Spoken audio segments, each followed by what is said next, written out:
നമസ്കാരം. മലയാളി വാർത്തയിലേക്ക് സ്വാഗതം. പശ്ചിമ ബംഗാളിലെ നേതാജി സുഭാഷ് ചന്ദ്രബോസ് വിമാനത്താവളത്തിൻ്റെ റൺവേയുടെ ഉപഗ്രഹ ചിത്രമാണ് നമ്മൾ ഈ കാണുന്നത്. ഇതിൽ റൺവേയുടെ ഇടതുഭാഗത്തായി വൃത്തത്തിൽ കാണിച്ചിരിക്കുന്ന കെട്ടിടം ഒരു മോസ്കാണ്. 136 വർഷം പഴക്കമുള്ള ഗൗരിപൂർ ജുമാ മസ്ജിദാണ് ഈ വൃത്തത്തിൽ കാണിച്ചിരിക്കുന്നത്. ഇങ്ങനെ ഒരു വിമാനത്താവളത്തിനകത്ത് ഒരു ആരാധനാലയം ഒരുപക്ഷെ ലോകത്ത് മറ്റൊരിടത്തും കാണില്ല. ഈ മസ്ജിദ് അവിടെ നിന്ന് മാറ്റി സ്ഥാപിക്കുന്നതുമായി ബന്ധപ്പെട്ട ചർച്ചകൾക്ക് പതിറ്റാണ്ടുകളുടെ പഴക്കമുണ്ട്. പക്ഷേ ഒന്നും നടന്നിട്ടില്ല. ഇപ്പോഴിതാ വീണ്ടും ഗൗരിപൂർ ജുമാ മസ്ജിദ് മാറ്റി സ്ഥാപിക്കുന്നതുമായി ബന്ധപ്പെട്ട ചർച്ചകൾ സജീവമാവുകയാണ്. സംസ്ഥാനത്ത് ഭരണമാറ്റം വന്നു. മമതാ ബാനർജിയുടെ 15 കൊല്ലത്തെ ഭരണം അവസാനിപ്പിച്ച് BJP സർക്കാർ അധികാരമേറ്റിരിക്കുന്നു. സുവേന്ദു അധികാരി പശ്ചിമ ബംഗാളിൻ്റെ മുഖ്യമന്ത്രിയായി വന്നിരിക്കുന്നു. നിരവധി വർഷങ്ങളായി പെൻഡിങ്ങിലുള്ള കാര്യങ്ങൾ സുവേന്ദു അധികാരി ചെയ്തു തുടങ്ങിയിട്ടുണ്ട്. അതിൻ്റെ ഭാഗമായിട്ടാണ് എയർപോർട്ട്സ് അതോറിറ്റി ഓഫ് ഇന്ത്യ ഈ മോസ്ക് അവിടെ നിന്ന് മാറ്റണമെന്ന ആവശ്യം വീണ്ടും ബംഗാൾ മുഖ്യമന്ത്രിക്ക് മുന്നിൽ വച്ചിരിക്കുന്നത്. എന്നാൽ മറ്റു മുഖ്യമന്ത്രിമാരെ പോലെയല്ല, ആ മോസ്ക് അവിടെ നിന്ന് എത്രയും വേഗം മാറ്റാനുള്ള നടപടിക്രമങ്ങൾ ആരംഭിച്ചിരിക്കുകയാണ്. അതായത് മോസ്ക് അവിടെ നിന്ന് മാറ്റുന്നതിൻ്റെ ഭാഗമായി ജില്ലാ ഭരണകൂടത്തിൻ്റെയും അതുപോലെ തന്നെ എയർപോർട്ട്സ് അതോറിറ്റി ഓഫ് ഇന്ത്യയുടെയും ഉദ്യോഗസ്ഥർ ഇപ്പോൾ ആ സ്ഥലം സന്ദർശിച്ച് അല്ലെങ്കിൽ മോസ്ക് സന്ദർശിച്ച് റിപ്പോർട്ട് നൽകിയിരിക്കുകയാണ്. ഈ സന്ദർശനത്തിന് അല്ലെങ്കിൽ ഈ പരിശോധനയ്ക്ക് തൊട്ട് മുന്നോടിയായി ജില്ലാ മജിസ്ട്രേറ്റിൻ്റെ ഓഫീസിൽ ഒരു യോഗം ചേർന്നിരുന്നു. ഈ മോസ്ക് കമ്മിറ്റി ഭാരവാഹികൾ ഉൾപ്പെടെ ആ യോഗത്തിൽ പങ്കെടുത്തിരുന്നു. ആ യോഗത്തിലാണ് ഈ മോസ്ക് അവിടെ നിന്ന് മാറ്റണമെന്ന കാര്യത്തിൽ ഒരു ഏകദേശ ധാരണയായിരിക്കുന്നത്. അതിനുശേഷമാണ് ഉദ്യോഗസ്ഥർ സംയുക്തമായി പരിശോധന നടത്താൻ വന്നതും പിന്നീട് മറ്റ് നടപടിക്രമങ്ങളിലേക്ക് കടന്നിരിക്കുന്നതും. വർഷങ്ങളായി എയർപോർട്ട്സ് അതോറിറ്റി ഓഫ് ഇന്ത്യ ഈ മോസ്ക് അവിടെ നിന്നും മാറ്റണമെന്ന ആവശ്യം ഉന്നയിക്കുന്നതിന് പിന്നിൽ സുരക്ഷാപരമായ കാരണങ്ങളാണ്. നേരത്തെ സൂചിപ്പിച്ചതുപോലെ ഒരു വിമാനത്താവളത്തിനുള്ളിൽ ഇങ്ങനെ ഒരു ആരാധനാലയം ലോകത്തൊരിടത്തും കാണില്ല. വിമാനത്താവളത്തിൻ്റെ സുരക്ഷാ മതിൽ അല്ലെങ്കിൽ ചുറ്റുമതിലിൻ്റെ നിന്നും ഏതാണ്ട് 150 മീറ്റർ അകത്തേക്കാണ് ഈ മോസ്ക് സ്ഥിതി ചെയ്യുന്നത്. മാത്രമല്ല സെക്കൻഡറി റൺവേയുടെ 165 മീറ്റർ വടക്ക് മാറിയും ഒരു ആക്റ്റീവ് റൺവേയുടെ 240 മീറ്റർ ചുറ്റളവിൽ ഒരു തരത്തിലുള്ള സിവിലിയൻ ബിൽഡിങ്ങുകളും ഉണ്ടാകാൻ പാടില്ല എന്ന അന്താരാഷ്ട്ര വ്യോമയാന സുരക്ഷാ മാനദണ്ഡം നിലനിൽക്കുമ്പോഴാണ് കൊൽക്കത്ത വിമാനത്താവളത്തിലെ എല്ലാവിധ സുരക്ഷാ മാനദണ്ഡങ്ങളെയും കാറ്റിൽ പറത്തിക്കൊണ്ട് ഇങ്ങനെ ഒരു മോസ്ക് സ്ഥിതി ചെയ്യുന്നത്. അന്താരാഷ്ട്ര തലത്തിൽ തന്നെ കൊൽക്കത്ത വിമാനത്താവളം ഡീഗ്രേഡ് ചെയ്യപ്പെടാൻ ഈ ഒരു മോസ്ക് കാരണമാകുന്നുണ്ട്. അതുകൊണ്ട് തന്നെ ഏവിയേഷൻ രംഗത്തെ സുരക്ഷ അത് ഈ കാലഘട്ടത്തിൽ ഏറ്റവും പ്രധാനപ്പെട്ട ഒരു കാര്യമായി എടുക്കുകയാണ് രാജ്യങ്ങൾ. അടിക്കടി വിമാന ദുരന്തങ്ങൾ ഉണ്ടായിക്കൊണ്ടിരിക്കുന്നു. വിമാനങ്ങൾക്ക് നേരെ ആക്രമണ ഭീഷണി ഉണ്ടായിക്കൊണ്ടിരിക്കുന്നു. അതുകൊണ്ട് തന്നെ സുരക്ഷയിൽ ഒരു വിട്ടുവീഴ്ചയും ചെയ്യാൻ വിമാനത്താവള അധികൃതരോ വിമാന കമ്പനികളോ അല്ലെങ്കിൽ ഇതുമായി ബന്ധപ്പെട്ട സുരക്ഷാ ഏജൻസികളോ തയ്യാറാകുന്നില്ല. അതുകൊണ്ട് തന്നെ ഒരു അന്താരാഷ്ട്ര വിമാനത്താവളത്തിൽ ഇങ്ങനെ ഒരു മോസ്ക് റൺവേക്ക് തൊട്ടടുത്ത് സ്ഥിതി ചെയ്യുന്നത് ഒട്ടും ശുഭകരമല്ല എന്ന് നിരന്തരം അറിയിക്കുകയാണ് എയർപോർട്ട്സ് അതോറിറ്റി ഓഫ് ഇന്ത്യ ചെയ്തത്.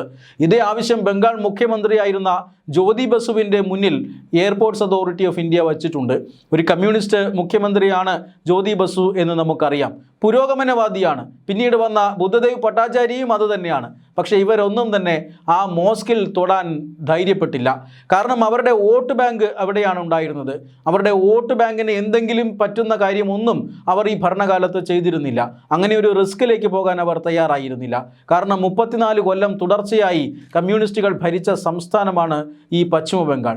എന്നിട്ട് കൂടി ഈ ഒരു ആവശ്യം സുരക്ഷാ കാരണങ്ങളാൽ പോലും ഏറ്റെടുക്കാൻ ഈ പറയുന്ന രാഷ്ട്രീയ പാർട്ടികളോ ഈ പറയുന്ന മുഖ്യമന്ത്രിമാരോ, ചരിത്ര പ്രസിദ്ധമാരായിട്ടുള്ള മുഖ്യമന്ത്രിമാരാണ് ഇവരൊന്നും തയ്യാറായിട്ടില്ല. തുടർന്ന് 2011 മുതൽ 2026 വരെ മമതാ ബാനർജി പശ്ചിമ ബംഗാൾ ഭരിച്ചു. ധൈര്യമുള്ള നേതാവാണ്, വനിതാ നേതാവാണ്, ഉരുക്ക് വനിതയാണ് എന്നൊക്കെയാണ് പറയുന്നത്. പക്ഷേ അപ്പോഴും കൊൽക്കത്ത വിമാനത്താവളത്തിൻ്റെ റൺവേക്ക് എടുത്തിരിക്കുന്ന എല്ലാവിധ സുരക്ഷാ മാനദണ്ഡങ്ങളും ലംഘിച്ചുകൊണ്ട് സ്ഥിതി ചെയ്യുന്ന ഈ മോസ്ക് അവിടെ നിന്ന് മാറ്റി സ്ഥാപിക്കാൻ മമതാ ബാനർജിയും ധൈര്യം കാട്ടിയില്ല. എന്നാൽ ഇപ്പോൾ സംസ്ഥാനത്ത് ഭരണം മാറിയിരിക്കുന്നു. മാറിയ സാഹചര്യത്തിലാണ് ഈ ഒരു സുരക്ഷാ ഭീഷണി ഒഴിവാക്കി തരണമെന്നാവശ്യപ്പെട്ടുകൊണ്ട് എയർപോർട്ട്സ് അതോറിറ്റി ഓഫ് ഇന്ത്യ വീണ്ടും ബംഗാൾ സർക്കാരിനെ സമീപിക്കുന്നത്.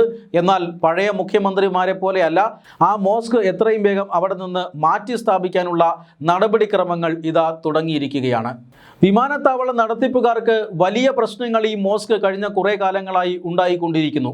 കാരണം 10 മുതൽ 25 ആൾക്കാരെ ഓരോ ദിവസവും 5 നേരം ഈ മോസ്കിലേക്ക് കടത്തിവിടണം.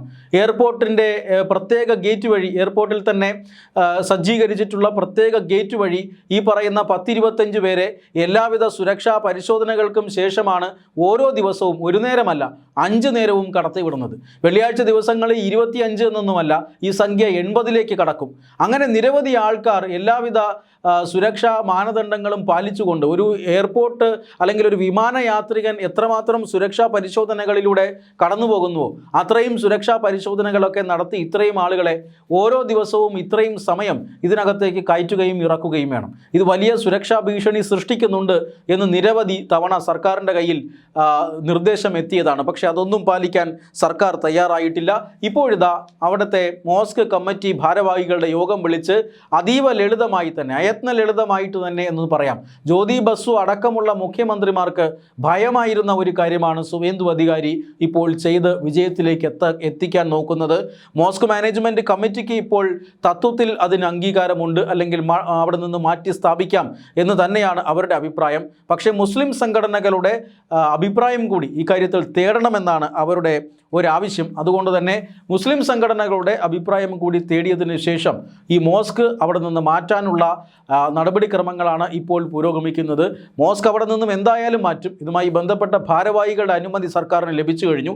ഇനി മുസ്ലിം സംഘടനകൾ അവിടുത്തെ രാഷ്ട്രീയ സാഹചര്യം മുതലെടുക്കാൻ വേണ്ടി എന്തെങ്കിലും എതിർപ്പ് കാണിക്കുമോ എന്നറിയില്ല. അങ്ങനെ ഒരു എതിർപ്പിന് ഇപ്പോൾ അവിടെ പ്രസക്തിയില്ല, കാരണം തിരഞ്ഞെടുപ്പ് കഴിഞ്ഞതേ ഉള്ളൂ. ഇനി എതിർപ്പ് കാണിച്ചാലും സുവേന്ദു അധികാരി സർക്കാർ അത് മാനിക്കാൻ പോകുന്നില്ല. തൽക്കാലം മുസ്ലിം മതവിഭാഗത്തിൽ നിന്നുള്ള, അല്ലെങ്കിൽ ഈ മോസ്കിൻ്റെ മാനേജ്മെൻറ്റ് കമ്മിറ്റിയിൽ നിന്നുള്ള അനുവാദം സർക്കാരിന് ലഭിച്ചിട്ടുണ്ട്. അതുകൊണ്ട് തന്നെ എത്രയും വേഗം ആ മോസ്ക് അവിടെ നിന്ന് മാറ്റി ബംഗാൾ കൊൽക്കത്ത വിമാനത്താവളത്തിലെ ഈ സുരക്ഷാ ഭീഷണി ഒഴിവാക്കാനാണ് സർക്കാർ ശ്രമം. ഇതൊഴിവാകുന്നതോടുകൂടി 136 കൊല്ലം പഴക്കമുള്ള ഒരു ആരാധനാലയമാകും മാറ്റി സ്ഥാപിക്കുന്നത്. പക്ഷേ പതിറ്റാണ്ടുകളായി അവിടെ നിലനിൽക്കുന്ന ഒരു സുരക്ഷാ ഭീഷണിയാണ് ഒഴിഞ്ഞു മാറുന്നത്. കാരണം വിമാനങ്ങൾക്ക് നേരെ വലിയ രീതിയിലുള്ള അട്ടിമറി ശ്രമങ്ങൾ നടന്നുകൊണ്ടിരിക്കുന്ന കാലഘട്ടമാണ്.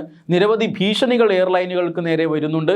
ആ കാലഘട്ടത്തിൽ വിമാനത്താവളത്തിൻ്റെ സുരക്ഷയ്ക്ക് ഭീഷണിയാകുന്ന ഒന്നും ഉണ്ടാകാൻ പാടില്ല. അത് അമ്പലമായിക്കോട്ടെ പള്ളി ആയിക്കോട്ടെ എന്ന നയമാണ് ഇപ്പോൾ ബംഗാൾ സർക്കാർ സ്വീകരിച്ചിരിക്കുന്നത്. അതിൻ്റെ ഭാഗമായിട്ടാണ് 136 വർഷം പഴക്കമുള്ള ഗൗരിപൂർ ജുമാ മസ്ജിദ് വിമാനത്താവളത്തിനുള്ളിൽ നിന്നും പുറത്തേക്ക് മാറ്റുന്നത്.